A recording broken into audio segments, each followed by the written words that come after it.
मेरे प्यारे देशवासियों, नमस्कार। जब मैं मन की बात करता हूं तो ऐसा लगता है जैसे आपके बीच आपके परिवार के सदस्य के रूप में उपस्थित हूं। हमारी छोटी छोटी बातें जो एक दूसरे को कुछ सिखा जाए, जीवन के खट्टे मीठे अनुभव जो जी भर के जीने की प्रेरणा बन जाए, बस यही तो है मन की बात। आज 2021 की जनवरी का आखिरी दिन है। क्या आप भी मेरी तरह ये सोच रहे हैं कि अभी कुछ ही दिन पहले तो 2021 शुरू हुआ था? लगता ही नहीं कि जनवरी का पूरा महीना बीत गया है। समय की गति इसी को तो कहते हैं। कुछ दिन पहले की ही तो बात लगती है जब हम एक दूसरे को शुभकामनाएं दे रहे थे। फिर हमने लोहड़ी मनाई, मकर संक्रांति मनाई, पोंगल, बिहू मनाया। देश के अलग अलग हिस्सों में त्योहारों की धूम रही। 23 जनवरी को हमने नेताजी सुभाष चंद्र बोस के जन्मदिन को पराक्रम दिवस के तौर पर मनाया और 26 जनवरी को गणतंत्र दिवस की शानदार परेड भी देखी। राष्ट्रपति जी द्वारा संसद के संयुक्त सत्र को संबोधन के बाद बजट सत्र भी शुरू हो गया है। इन सभी के बीच एक और कार्य हुआ जिसका हम सभी को बहुत इंतजार रहता है। ये है पद्म पुरस्कारों की घोषणा। राष्ट्र ने असाधारण कार्य कर रहे लोगों को उनकी उपलब्धियां और मानवता के प्रति उनके योगदान के लिए सम्मानित किया। इस साल भी पुरस्कार पाने वालों में वे लोग शामिल हैं जिन्होंने अलग अलग क्षेत्रों में बेहतरीन काम किया है। अपने कामों से किसी का जीवन बदला है, देश को आगे बढ़ाया है। यानी जमीनी स्तर पर काम करने वाले अनसंग हीरोज को पद्म सम्मान देने की जो परंपरा देश ने कुछ वर्ष पहले शुरू की थी, वो इस बार भी कायम रखी गई है। मेरा आप सभी से आग्रह है कि इन लोगों के बारे में, उनके योगदान के बारे में जरूर जानें। परिवार में उनके बारे में चर्चा करें। देखिएगा सबको इससे कितनी प्रेरणा मिलती है। इस महीने क्रिकेट पिच से भी बहुत अच्छी खबर मिली। हमारी क्रिकेट टीम ने शुरुआती दिक्कतों के बाद शानदार वापसी करते हुए ऑस्ट्रेलिया में सीरीज जीती। हमारे खिलाड़ियों का हार्डवर्क और टीम वर्क प्रेरित करने वाला है। इन सब के बीच दिल्ली में 26 जनवरी को तिरंगा का अपमान देख देश बहुत दुखी भी हुआ। हमें आने वाले समय को नई आशा और नवीनता से भरना है। हमने पिछले साल असाधारण संयम और साहस का परिचय दिया। इस साल भी हमें कड़ी मेहनत करके अपने संकल्पों को सिद्ध करना है। अपने देश को और तेज गति से आगे ले जाना है। मेरे प्यारे देशवासियों, इस साल की शुरुआत के साथ ही कोरोना के खिलाफ हमारी लड़ाई को भी करीब करीब 1 साल पूरा हो गया है। जैसे कोरोना के खिलाफ भारत की लड़ाई एक उदाहरण बनी है, वैसे ही अब हमारा वैक्सीनेशन प्रोग्राम भी दुनिया में एक मिसाल बन रहा है। आज भारत दुनिया का सबसे बड़ा कोविड वैक्सीन प्रोग्राम चला रहा है। आप जानते हैं और भी ज्यादा गर्व की बात क्या है? हम सबसे बड़े वैक्सीन प्रोग्राम के साथ ही दुनिया में सबसे तेज गति से अपने नागरिकों का वैक्सीनेशन भी कर रहे हैं। सिर्फ 15 दिन में भारत अपने 30 लाख से ज्यादा कोरोना वॉरियर का टीकाकरण कर चुका है, जबकि अमेरिका जैसे समृद्ध देश को इसी काम में 18 दिन लगे थे और ब्रिटेन को 36 दिन। साथियों, मेड इन इंडिया वैक्सीन आज भारत की आत्मनिर्भरता का तो प्रतीक है ही, भारत के आत्मगौरव का भी प्रतीक है। नमो ऐप पर यूपी से भाई हिमांशु यादव ने लिखा है कि मेड इन इंडिया वैक्सीन से मन में एक नया आत्मविश्वास आ गया है। मदुरई से कीर्ति जी लिखती हैं कि उनके कई विदेशी दोस्त उनको मैसेज भेजकर भारत का शुक्रिया अदा कर रहे हैं। कीर्ति जी के दोस्तों ने उन्हें लिखा है कि भारत ने जिस तरह कोरोना से लड़ाई में दुनिया की मदद की है, उससे भारत के बारे में उनके मन में इज्जत और भी बढ़ गई है। कीर्ति जी, देश का ये गौरवगान सुनकर मन की बात के श्रोताओं को भी गर्व होता है। आजकल मुझे भी अलग अलग देशों के राष्ट्रपति और प्रधानमंत्रियों की तरफ से भारत के लिए ऐसे ही संदेश मिलते हैं। आपने भी देखा होगा, अभी ब्राजील के राष्ट्रपति ने ट्वीट करके जिस तरह से भारत को धन्यवाद दिया है, वो देखकर हर भारतीय को कितना अच्छा लगा। हजारों किलोमीटर दूर दुनिया के दूर सुदूर कोने के निवासियों को रामायण के उस प्रसंग की इतनी गहरी जानकारी है, उनके मन पर गहरा प्रभाव है। ये हमारी संस्कृति की विशेषता है। साथियों, इस वैक्सीनेशन कार्यक्रम में आपने एक और बात पर अवश्य ध्यान दिया होगा। संकट के समय में भारत दुनिया की सेवा इसलिए कर पा रहा है क्योंकि भारत आज दवाओं और वैक्सीन को लेकर सक्षम है, आत्मनिर्भर है। यही सोच आत्मनिर्भर भारत अभियान की भी है। भारत जितना सक्षम होगा, उतनी ही अधिक मानवता की सेवा करेगा, उतना ही अधिक लाभ दुनिया को होगा। मेरे प्यारे देशवासियों, हर बार आपके ढेर सारे पत्र मिलते हैं। नमो ऐप और माय गॉव पर आपके मैसेजेस, फोन कॉल्स के माध्यम से आपकी बातें जानने का अवसर मिलता है। इन्हीं संदेशों में एक ऐसा भी संदेश है जिसने मेरा ध्यान खींचा। ये संदेश है बहन प्रियंका पांडे जी का। 23 साल की बेटी प्रियंका जी हिंदी साहित्य की विद्यार्थिनी है और बिहार के सिवान में रहती है। प्रियंका जी ने नमो ऐप पर लिखा है कि वो देश के 15 घरेलू पर्यटन स्थलों पर जाने के मेरे सुझाव से बहुत प्रेरित हुई थी। इसलिए 1 जनवरी को वो एक जगह के लिए निकली जो बहुत खास थी। वे जगह थी उनके घर से 15 किलोमीटर दूर देश के पहले राष्ट्रपति डॉक्टर राजेंद्र प्रसाद जी का पैतृक निवास। प्रियंका जी ने बड़ी सुंदर बात लिखी है कि अपने देश की महान विभूतियों को जानने की दिशा में उनका ये पहला कदम था। प्रियंका जी को वहां डॉक्टर राजेंद्र प्रसाद जी द्वारा लिखी गई पुस्तकें मिली, अनेक ऐतिहासिक तस्वीरें मिली। वाकई प्रियंका जी, आपका यह अनुभव दूसरों को भी प्रेरित करेगा। साथियों, इस वर्ष से भारत अपनी आजादी के 75 वर्ष का समारोह अमृत महोत्सव शुरू करने जा रहा है। ऐसे में यह हमारे उन महानायकों से जुड़ी स्थानीय जगहों का पता लगाने का बेहतरीन समय है जिनकी वजह से हमें आजादी मिली। साथियों, हम आजादी के आंदोलन और बिहार की बात कर रहे हैं तो मैं नमो ऐप पर ही की गई एक और टिप्पणी की भी चर्चा करना चाहूंगा। मुंगेर के रहने वाले जयराम विप्लव जी ने मुझे तारापुर शहीद दिवस के बारे में लिखा है। 15 फरवरी 1932 को देशभक्तों की एक टोली के कई वीर नौजवानों की अंग्रेजों ने बड़ी ही निर्ममता से हत्या कर दी थी। उनका एकमात्र अपराध यह था कि वे वंदे मातरम और भारत माँ की जय के नारे लगा रहे थे। मैं उन शहीदों को नमन करता हूँ और उनके साहस का श्रद्धापूर्वक स्मरण करता हूँ। मैं जयराम विप्लव जी को धन्यवाद देना चाहता हूँ। वे एक ऐसी घटना को देश के सामने लेकर आए जिस पर उतनी चर्चा नहीं हो पाई जितनी होनी चाहिए थी।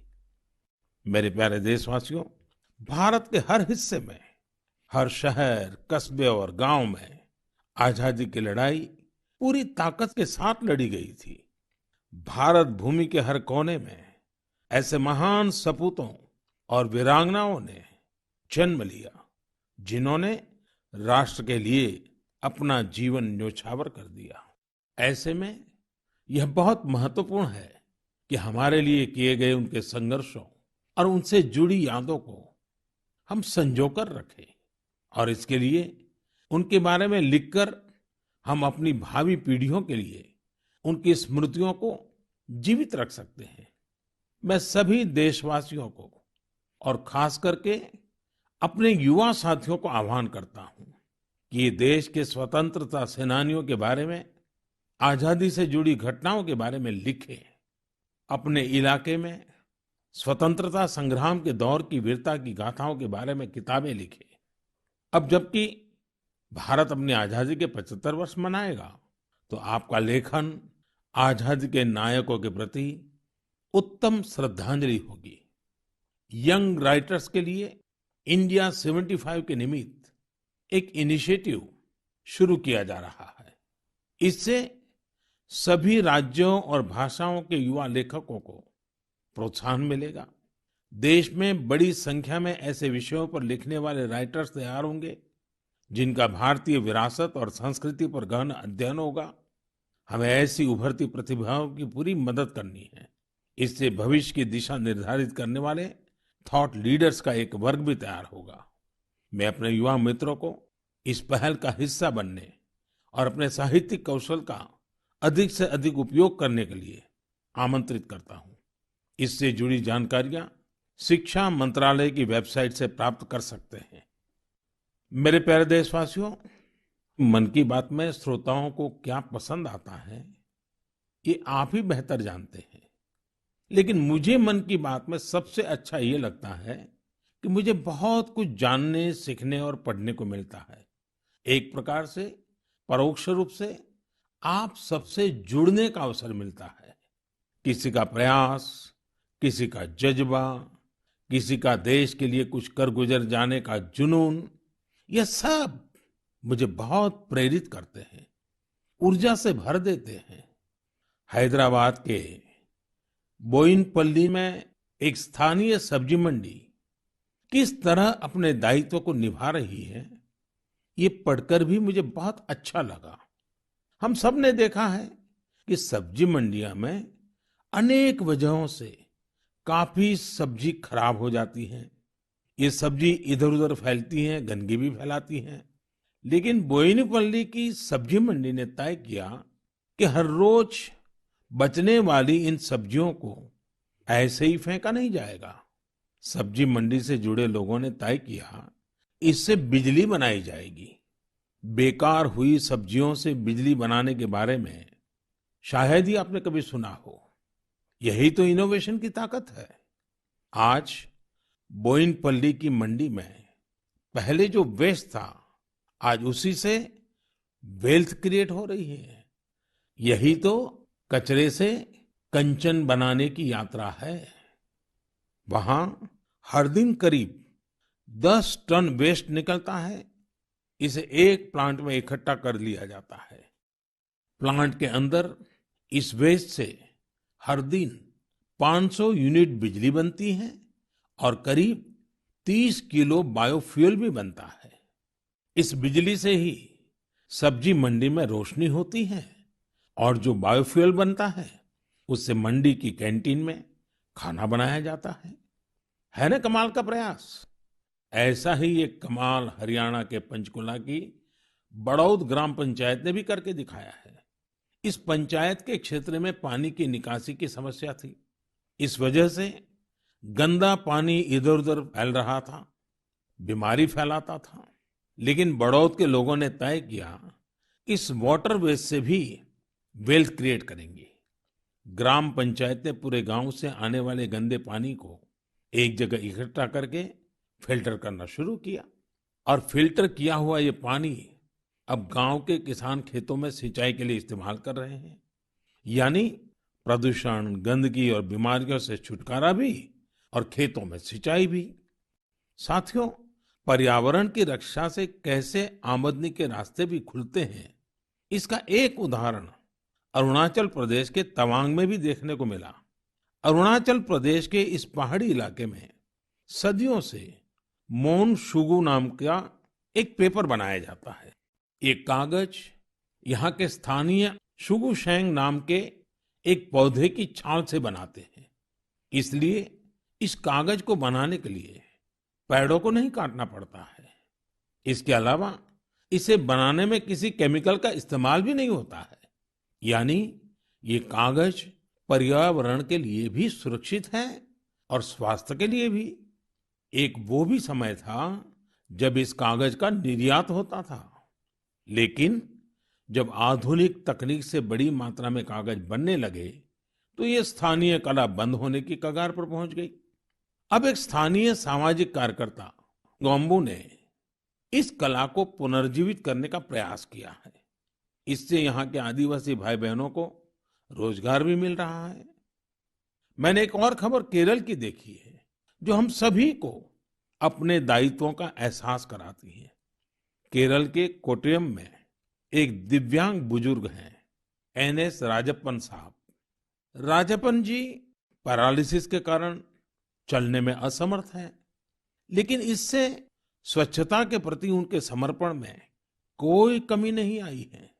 वो पिछले कई सालों से नाव से वेम्बनाड झील में जाते हैं और झील में फेंकी गई प्लास्टिक की बोतलें बाहर निकाल करके ले आते हैं। सोचिए, राजप्पन जी की सोच कितनी ऊंची है। हमें भी राजप्पन जी से प्रेरणा लेकर स्वच्छता के लिए जहां संभव हो अपना योगदान देना चाहिए। मेरे प्यारे देशवासियों, कुछ दिन पहले आपने देखा होगा अमेरिका के सैन फ्रांसिस्को से बंगलुरु के लिए एक नॉन स्टॉप फ्लाइट की कमान भारत की 4 विमेन पायलट्स ने संभाली। 10,000 किलोमीटर से भी ज्यादा लंबा सफर तय करके ये फ्लाइट 225 से अधिक यात्रियों को भारत लेकर आई। आपने इस बार 26 जनवरी की परेड में भी गौर किया होगा, जहां भारतीय वायुसेना की 2 विमेन ऑफिसर्स ने नया इतिहास रच दिया है। क्षेत्र कोई भी हो, देश की महिलाओं की भागीदारी लगातार बढ़ रही है। लेकिन अक्सर हम देखते हैं कि देश के गांवों में हो रहे इसी तरह के बदलाव की उतनी चर्चा नहीं हो पाती।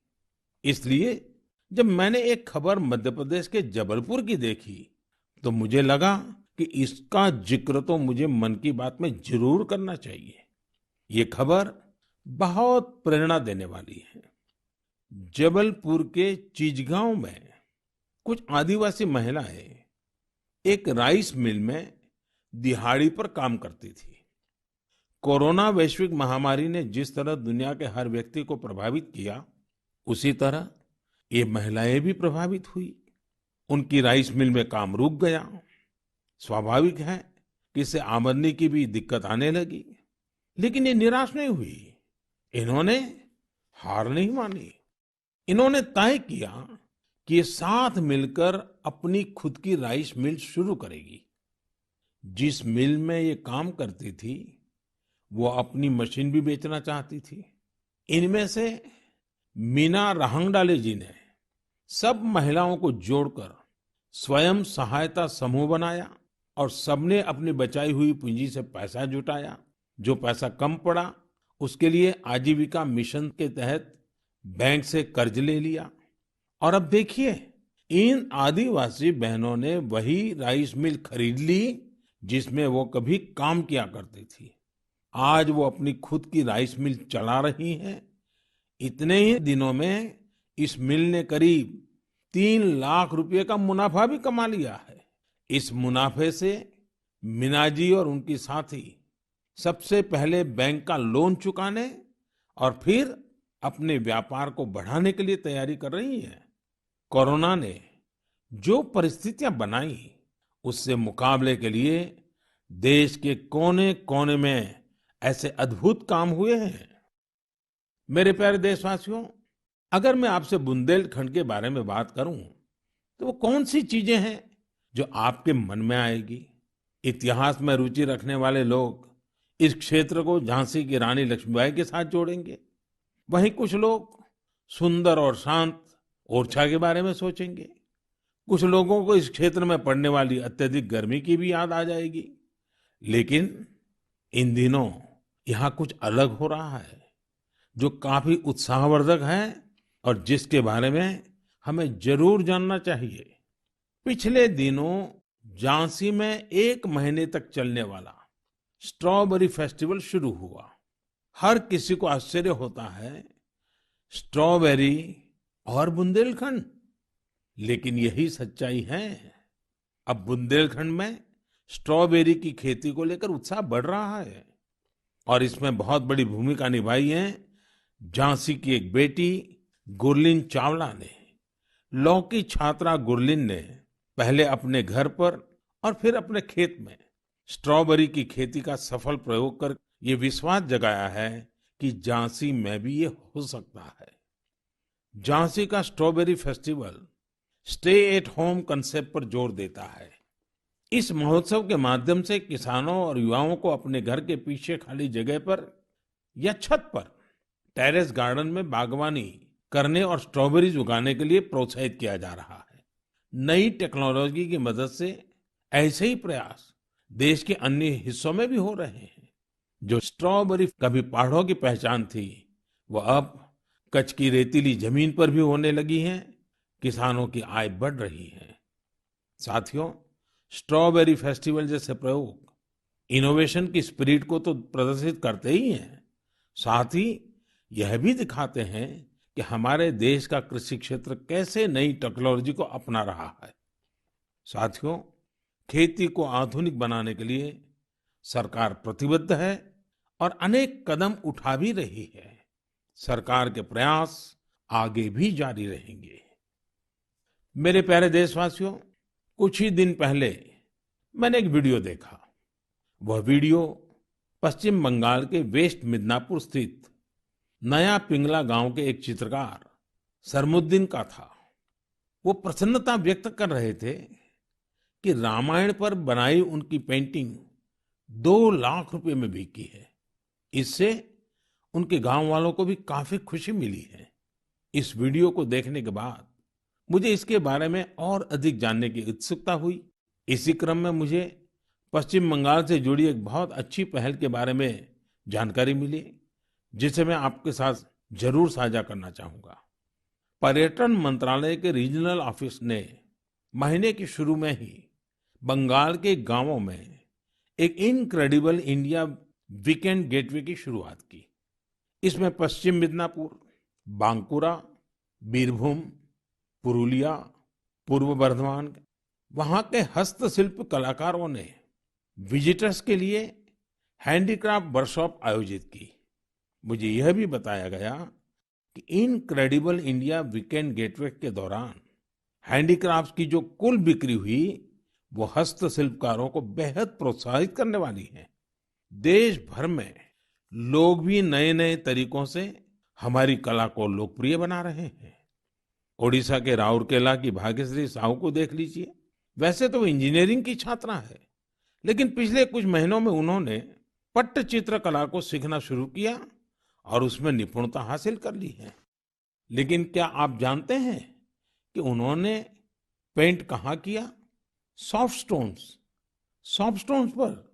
कॉलेज जाने के रास्ते में भाग्यश्री को ये सॉफ्ट स्टोन मिले। उन्होंने इन्हें एकत्र किया और साफ किया। बाद में उन्होंने रोजाना 2 घंटे इन पत्थरों पर पट्टचित्र स्टाइल में पेंटिंग की। वह इन पत्थरों को पेंट कर उन्हें अपने दोस्तों को गिफ्ट करने लगी। लॉकडाउन के दौरान उन्होंने बोतलों पर भी पेंट करना शुरू कर दिया। अब तो वो इस आर्ट पर वर्कशॉप भी आयोजित करती हैं। कुछ दिन पहले ही सुभाष बाबू की जयंती पर भाग्यश्री ने पत्थर पर ही उन्हें अनोखी श्रद्धांजलि दी। मैं भविष्य के उनके प्रयासों के लिए शुभकामनाएं देता हूं। आर्ट एंड कलर्स के जरिए बहुत कुछ नया सीखा जा सकता है, किया जा सकता है। झारखंड के दुमका में किए गए एक ऐसे ही अनुपम प्रयास के बारे में मुझे बताया गया। यहाँ मिडिल स्कूल के एक प्रिंसिपल ने बच्चों को पढ़ाने और सिखाने के लिए गांव की दीवारों को ही अंग्रेजी और हिंदी के अक्षरों से पेंट करवा दिया। साथ ही उसमें अलग-अलग चित्र भी बनाए गए हैं। इससे गांव के बच्चों को काफी मदद मिल रही है। मैं ऐसे सभी लोगों का अभिनंदन करता हूं जो इस प्रकार के प्रयासों में लगे हैं। मेरे प्यारे देशवासियों, भारत से हजारों किलोमीटर दूर, कई महासागरों, महाद्वीपों के पार एक देश है जिसका नाम है चिले। भारत से चिले पहुंचने में बहुत अधिक समय लगता है, लेकिन भारतीय संस्कृति की खुशबू वहां बहुत समय पहले से ही फैली हुई है। एक और खास बात यह है कि वहां पर योग बहुत अधिक लोकप्रिय है। आपको यह जानकर अच्छा लगेगा कि चिले की राजधानी सैंटियागो में 30 से ज्यादा योग विद्यालय हैं। चिले में अंतर्राष्ट्रीय योग दिवस भी बड़े ही उत्साह से मनाया जाता है। मुझे बताया गया है कि हाउस ऑफ डेप्यूटीज में योग दिवस को लेकर बहुत ही गर्मजोशी भरा माहौल होता है। कोरोना के इस समय में इम्यूनिटी पर जोर और इम्यूनिटी बढ़ाने में योग की ताकत को देखते हुए अब वे लोग योग को पहले से कहीं ज्यादा महत्व दे रहे हैं। चिले की कांग्रेस यानी वहां की पार्लियामेंट ने एक प्रस्ताव पारित किया है। वहां 4 नवंबर को नेशनल योगा डे घोषित किया गया है। अब आप ये सोच सकते हैं कि आखिर 4 नवंबर में ऐसा क्या है। 4 नवंबर 1962 को ही चिले का पहला योग संस्थान होजे राफाल एस्ट्राडा द्वारा स्थापित किया गया था। इस दिन को नेशनल योगा डे घोषित करके एस्ट्राडा जी को भी श्रद्धांजलि दी गई है। चिले की पार्लियामेंट द्वारा यह एक विशेष सम्मान है जिस पर हर भारतीय को गर्व है। वैसे चिले की संसद से जुड़ी एक और बात आपको दिलचस्प लगेगी। चिले सीनेट के वाइस प्रेसिडेंट का नाम रविंद्रनाथ क्विंटेरॉस है। उनका यह नाम विश्व कवि गुरुदेव टैगोर से प्रेरित होकर रखा गया है। मेरे प्यारे देशवासियों, माय गॉव पर महाराष्ट्र के जालना के डॉक्टर स्वप्निल मंत्री और केरल के पलक्कड़ के प्रहलाद राजगोपाल ने आग्रह किया है कि मैं मन की बात में सड़क सुरक्षा पर भी आपसे बात करूं। इसी महीने 18 जनवरी से 17 फरवरी तक हमारा देश सड़क सुरक्षा माह यानी रोड सेफ्टी मंथ भी मना रहा है। सड़क हादसे आज हमारे देश में ही नहीं, पूरी दुनिया में चिंता का विषय है। आज भारत में रोड सेफ्टी के लिए सरकार के साथ ही व्यक्तिगत और सामूहिक स्तर पर कई तरह के प्रयास भी किए जा रहे हैं। जीवन बचाने के इन प्रयासों में हम सबको सक्रिय रूप से भागीदार बनना चाहिए। साथियों, आपने ध्यान दिया होगा, बॉर्डर रोड ऑर्गेनाइजेशन जो सड़कें बनाती हैं, उससे गुजरते हुए आपको बड़े ही इनोवेटिव स्लोगन्स देखने को मिलते हैं। This is highway not runway, या फिर be mister late than late mister. ये स्लोगन्स सड़क पर सावधानी बरतने को लेकर लोगों को जागरूक करने में काफी प्रभावी होते हैं। अब आप भी ऐसे ही इनोवेटिव स्लोगन्स या कैच फ्रेजेस माय गॉव पर भेज सकते हैं। आपके अच्छे स्लोगन्स भी इस अभियान में उपयोग किए जाएंगे। साथियों, रोड सेफ्टी के बारे में बात करते हुए मैं नमो ऐप पर कोलकाता की अपर्णा दास जी की एक पोस्ट की चर्चा करना चाहूंगा। अपर्णा जी ने मुझे फास्टैग प्रोग्राम पर बात करने की सलाह दी है। उनका कहना है कि फास्टैग से यात्रा का अनुभव ही बदल गया है। इससे समय की तो बचत होती ही है, टोल प्लाजा पर रुकने, कैश पेमेंट की चिंता करने जैसी दिक्कतें भी खत्म हो गई हैं। अपर्णा जी की बात सही भी है। पहले हमारे यहाँ टोल प्लाजा पर एक गाड़ी को औसतन 7 से 8 मिनट लग जाते थे, लेकिन फास्टैग आने के बाद ये समय औसतन सिर्फ 1.5-2 मिनट रह गया है। टोल प्लाजा पर वेटिंग टाइम में कमी आने से गाड़ी के ईंधन की बचत भी हो रही है। इससे देशवासियों के करीब 21,000 करोड़ रुपए बचने का अनुमान है। यानी पैसे की भी बचत और समय की भी बचत। मेरा आप सभी से आग्रह है कि सभी दिशा निर्देशों का पालन करते हुए अपना भी ध्यान रखें और दूसरों का जीवन भी बचाएं। मेरे प्यारे देशवासियों, हमारे यहाँ कहा जाता है, जल बिंदु निपातेन क्रमशः पूर्यते घटः। अर्थात एक एक बूंद से ही घड़ा भरता है। हमारे एक एक प्रयास से ही हमारे संकल्प सिद्ध होते हैं। इसलिए 2021 की शुरुआत जिन लक्ष्यों के साथ हमने की है, उनको हम सबको मिलकर ही पूरा करना है। तो आइए हम सब मिलकर इस साल को सार्थक करने के लिए अपने अपने कदम बढ़ाएं। आप अपना संदेश, अपने आइडियाज जरूर भेजते रहिएगा। अगले महीने हम फिर मिलेंगे। इति विदा, पुनर्मिलना।